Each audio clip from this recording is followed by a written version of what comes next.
Welcome back. Apologies for the delay in producing a new video.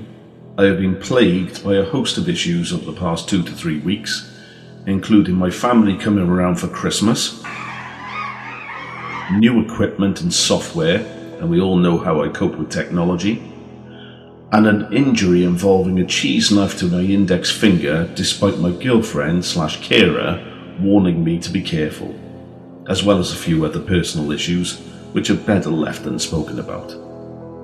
Either way, Happy New Year, and as promised, a slightly funnier episode today to follow on from the last darker few episodes.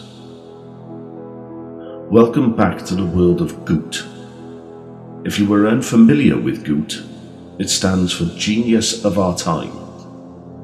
A look into the weird and wonderful world of deranged individuals who think of themselves as gangsters, but have a UK shoe-size level of intelligence. I would also like your opinion on which of these special bits of kit win this week's Walnut of Wales Award. If you haven't seen GooT Volume 1, I'll leave a link in the description, or click the link in the top right corner of your screen now. And if you know of any other criminals with the intelligence of a house brick, leave me a message in the comments or drop me a personal message on the email at the end of this video. Other than that, if you enjoyed the video, please give it a thumbs up and share it with a mate. Without further ado, let's look at these gems.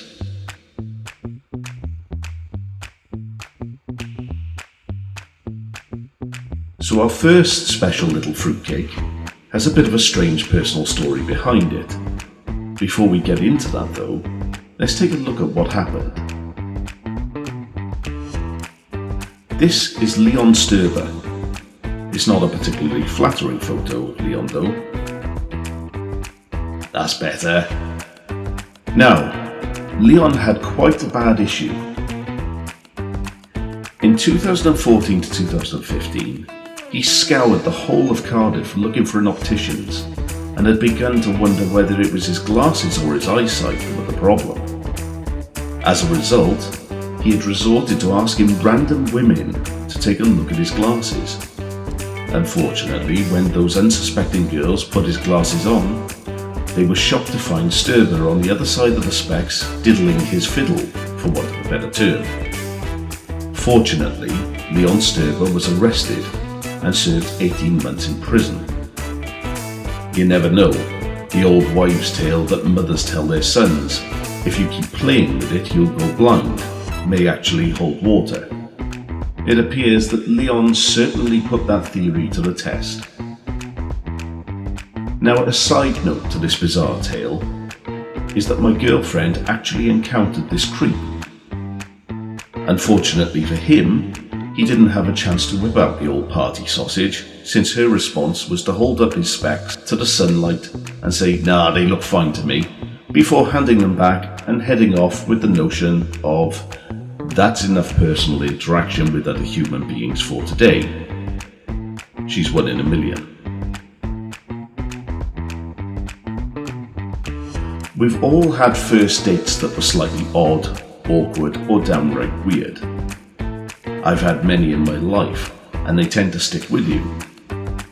I can honestly say though, that I've not ever had a date that has seen me become an accessory to a criminal offence. Leah Gibbs had recently split from a long-term partner and was looking for a fresh start when an old friend of hers messaged her over Facebook and began flirting.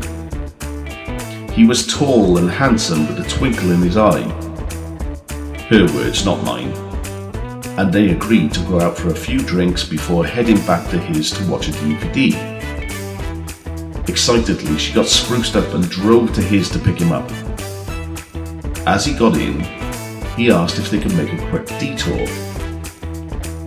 Begrudgingly, she agreed and drove him to the local bookies in Romford Town Centre.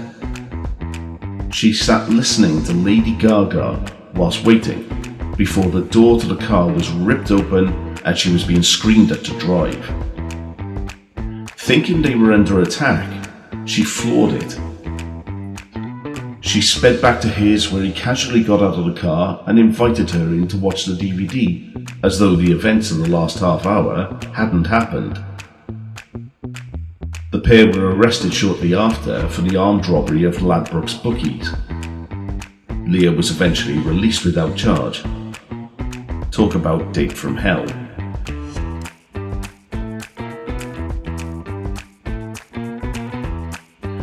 Finding a colleague kipping in the van on a job in the middle of the day is a common occurrence all over the world. A rough time on the sauce the night before can tend to have that effect. Sean Davies, however, had the fright of his life when he woke up. He decided to have a bit of shut-eye whilst doing his rounds. Unfortunately, his rounds involved breaking into people's sheds to steal their tools, and his choice of area to have a kip in involved the victim's hammock. The homeowner came home to see a pair of feet sticking out of the hammock and called the police. He was arrested shortly after. When asked by the police if he was responsible for the burglaries, he replied, "I couldn't tell you. I was off my head tripping." A question to ask yourself: do you have a favourite pair of underwear? Do you treat your underwear right? Do you trust your boxer shorts? All questions that should have been asked by our next criminal mastermind.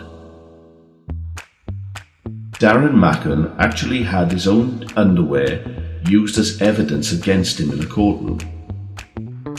In late February 2016, Darren was wanted by police, having been recalled to prison, and was eventually arrested. Whilst getting changed into the very fetching prison dresswear, one of the officers noticed his very striking boxer shorts. This was very unfortunate for Darren, as the very same fast food themed Bundys had been witnessed by the victim of a robbery. She'd come down early in the morning to find a man rummaging through her cupboards with his arse in the air, and had noticed his flowery budgie smugglers in enough detail to describe them to police. She startled him, and he fled the house, but not before she got a good look at him. He was later identified by the victim and charged with the robbery, with the prosecution using his underwear as incriminating evidence. It's unclear whether he got them back afterwards. Now, this will be a bit of nostalgia for some of the more aged of us. We all remember the Milky Bar Kid from the 80s and 90s, and in fact, all the way back from the 60s.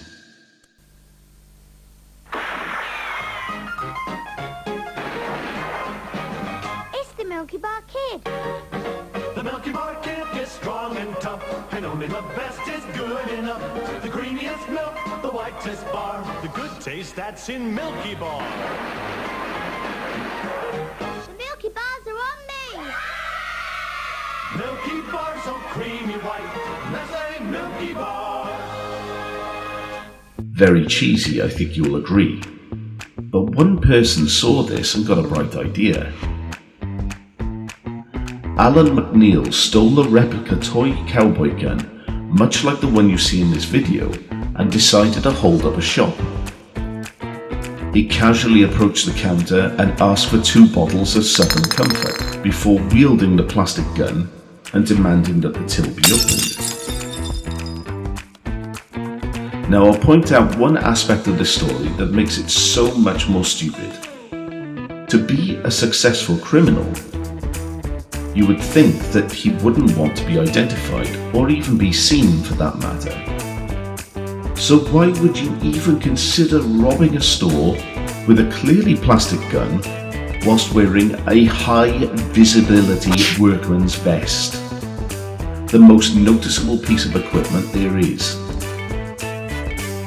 Either way, this donut was asked a simple question by the store owner when he lay eyes on the ridiculous weapon of choice. What do you think you were doing? This question obviously startled the village idiot, who grabbed the booze and ran. he was quickly apprehended along with his getaway driver / girlfriend and locked up for a number of years. So before we get into the final contender, just a quick reminder to drop a comment about who you believe should win the much coveted Walnut de Wales Award for this episode of GooT and why you think they deserve it. I'll be interested to hear your comments.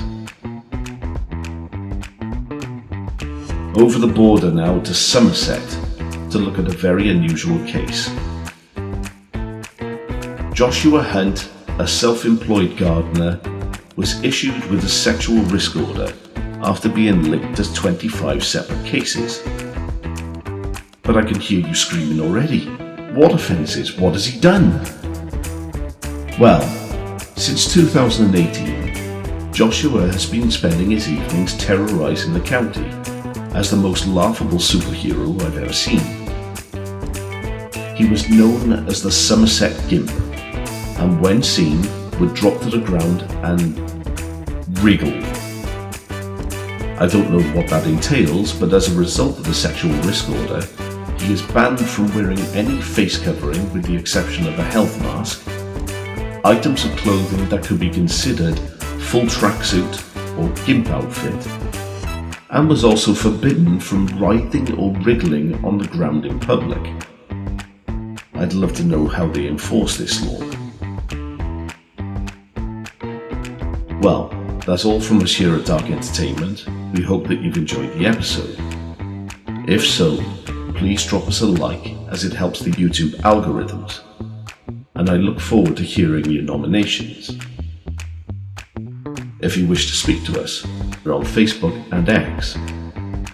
And if you have any ideas about haunted locations for me to investigate, stories that you'd like me to tell, or any bumbling criminals that you think are worthy of this segment, feel free to email me at dark_entertainment@outlook.com. And remember, stay dark, stay creepy, and always laugh. Ta-ta!